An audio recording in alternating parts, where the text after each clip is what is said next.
Hey, Cas Garcia here. Welcome back to the podcast. What is the Millennium Question? You might be asking yourself. And if you know Simon Sinek, he's a great leader of the new century and he talks about so much about this question that he gets asked a lot in corporate world and in life. But I have a point to make and I have an extra thing because I don't actually think it's a millennium problem. I don't actually think it's any type of population problem. I think it's the entire population. And when he talks about the millennium question,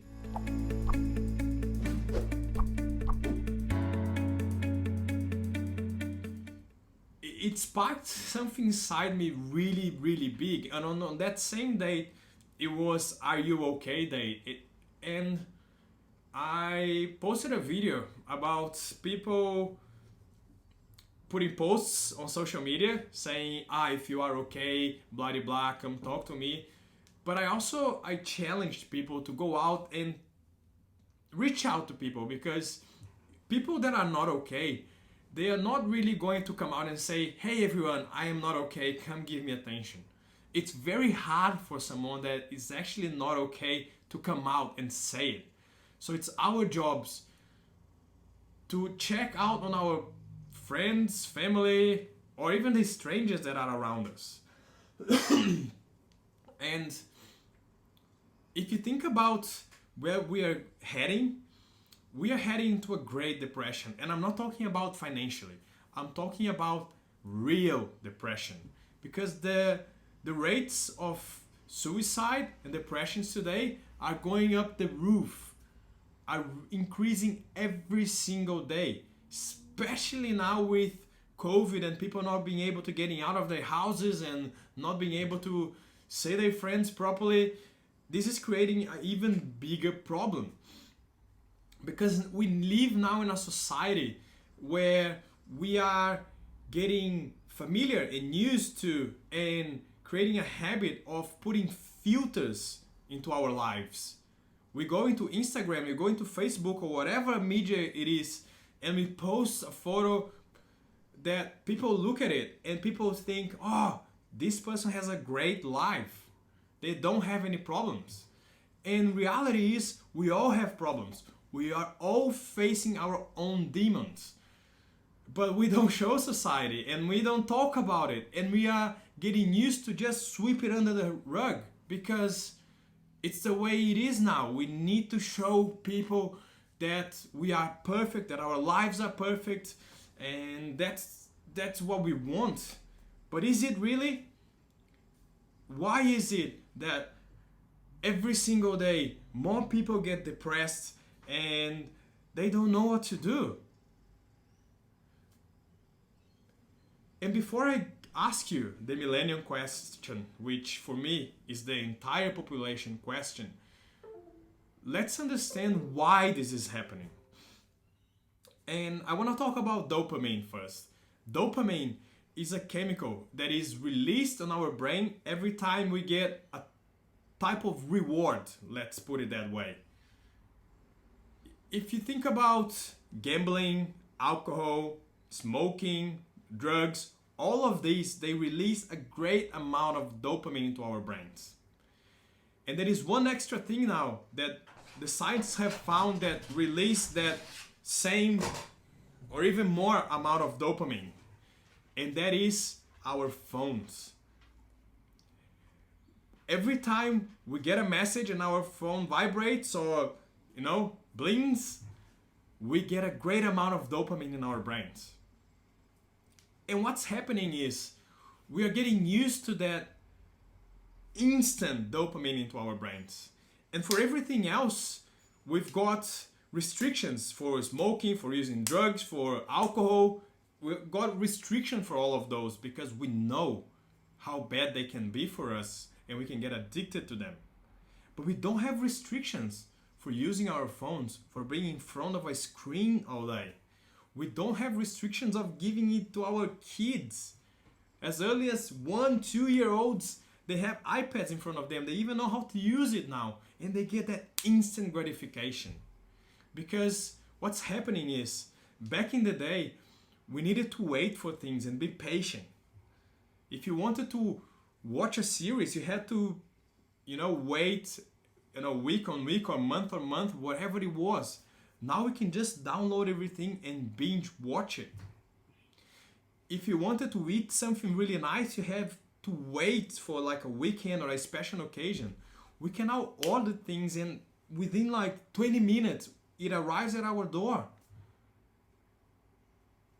Even with like Amazon, which is the most amazing thing, we just click on a screen and sometimes even the same day that item arrives for you.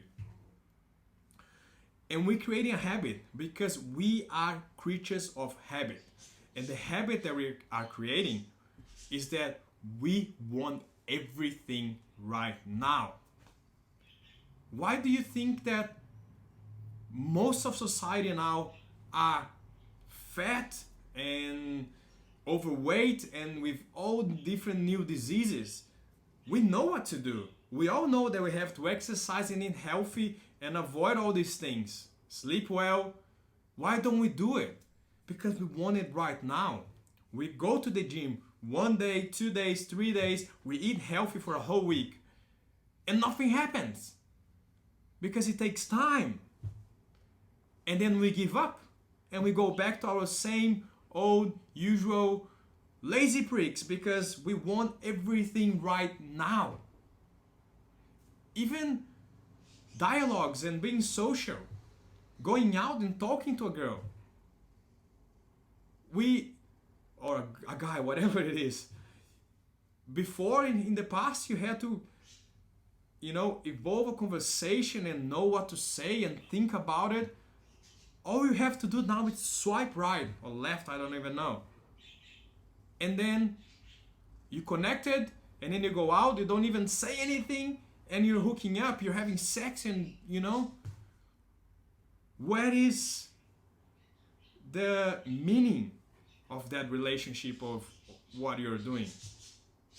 So this is what's happening. We cannot cope socially anymore. People are forgetting what to do and they don't even know what to do because everything is evolving so fast around us that we can't cope with it. We go out and we have to get drunk to be able to start talking to someone. And for me, that I grew up with like being out and talking to people, it's a little bit easier. But imagine for like people that were born like now, they don't know. All they know is this. It's phones, it's social media, it's instant gratification.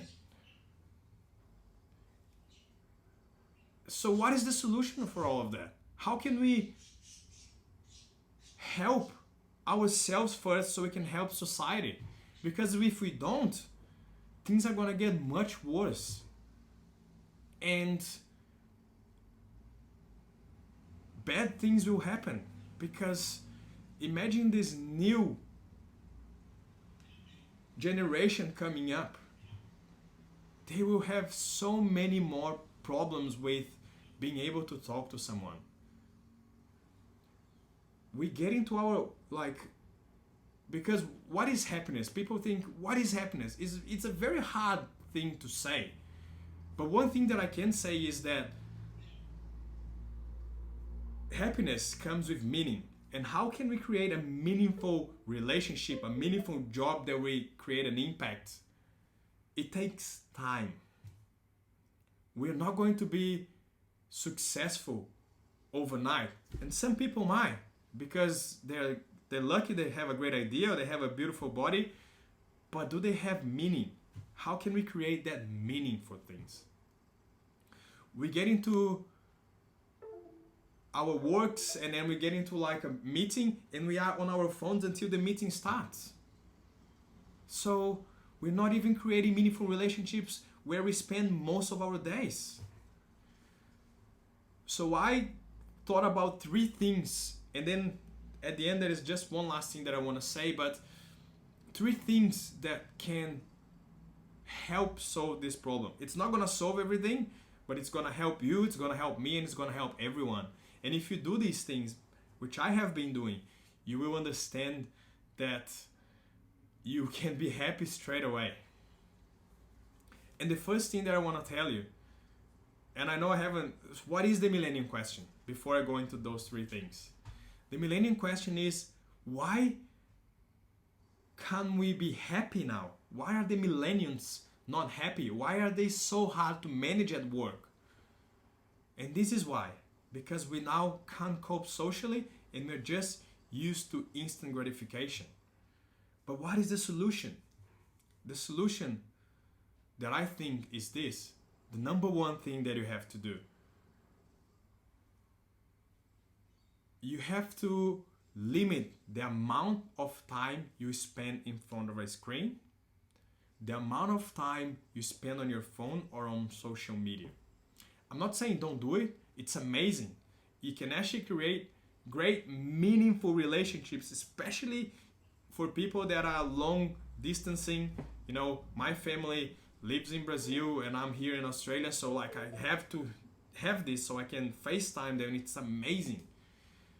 But I have to limit myself because I don't want to wake up and go straight to my phone.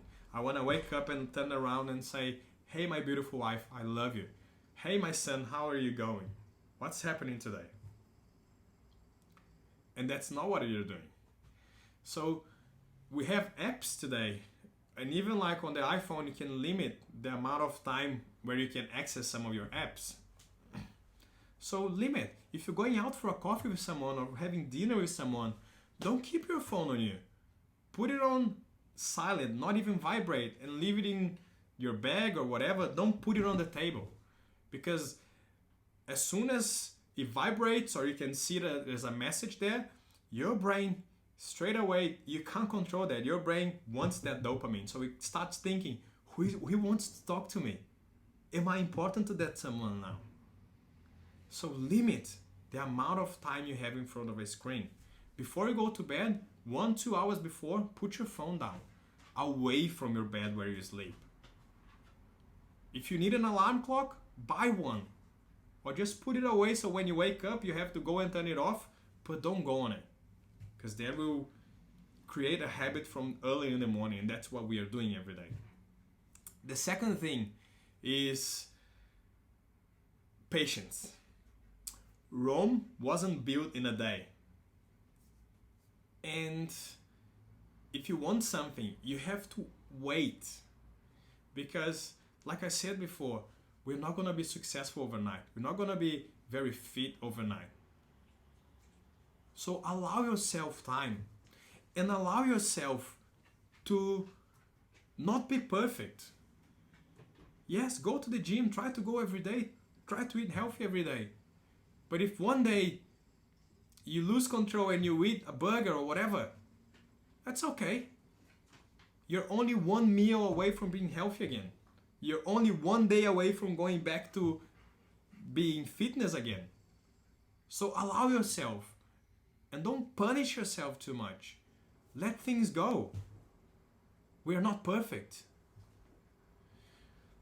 And the third thing, and for me, probably one of the most important ones, and that's what it had to do with the post that I did. Be kind to people. All we want today is people to like our photos and be our friends on social media. We're waiting and all we want. Go out and be active, kind to someone. Tell someone how good they look today. Try to find something different. Try to, 5 people a day, tell them something good about them that will boost their morality, boost their confidence, and your relationship will get better with them, and will create those meaningful relationships. And the more you do that, the more people will know that you care, and the more people will want to follow you and be close to you. And the more people will recommend you to other people. If you want to influence someone, it's not going to happen overnight. Be good to people and help people. Help. Love people. And then it will come back to you. Because if we don't do all of this, we're going to just be depressed And why are we here? You know? Why are we here? Why are you here if it's not for making a difference in people's lives? So this is what I have for you today. 3 simple things to change your life and people's lives. Please share this with whoever you think needs to hear this, because this is a problem that increases every single day. And I want people to know that there is a way out. There is a way to be happy, to get rid of stress and anxiety, to be present in the moment. This is what you have to do. Your life is now. It's happening now. So, yeah, watch TV. Be on your phone, but not all the time. Limit yourself. And make sure that you give importance to those things that have meaning in your life. I love you, and I'll see you next time.